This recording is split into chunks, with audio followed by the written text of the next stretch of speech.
રાષ્ટ્રપતિ દ્રૌપદી મુર્મુએ પહલગામ હુમલા પછી અંગોલાના સમર્થન માટે આભાર વ્યક્ત કર્યો.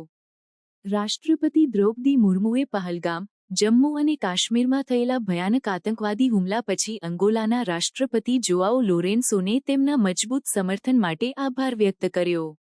રાષ્ટ્રપતિ મુર્મુએ જણાવ્યું કે આ ઘટના ફરીવાર દર્શાવે છે કે આંતરરાષ્ટ્રીય સમુદાયે આતંકવાદ અને તેને પ્રોત્સાહન આપનારા તત્વો સામે કડક પગલાં લેવાની જરૂર છે.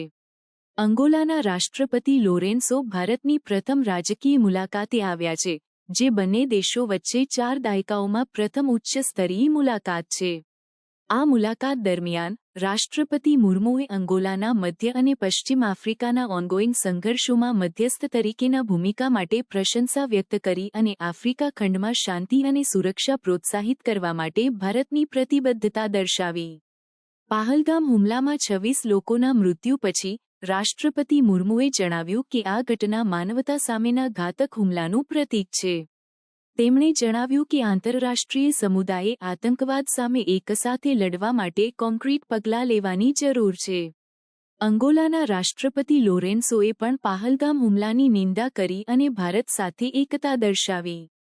તેમણે જણાવ્યું કે અંગોલા આતંકવાદના તમામ સ્વરૂપોની નિંદા કરે છે અને ભારતના દુઃખમાં ભાગીદાર છે.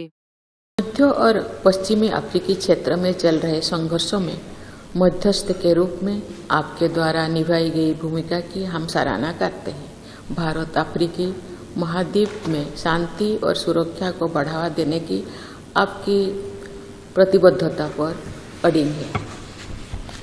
Agradecemos o papel que desempeñó como mediador.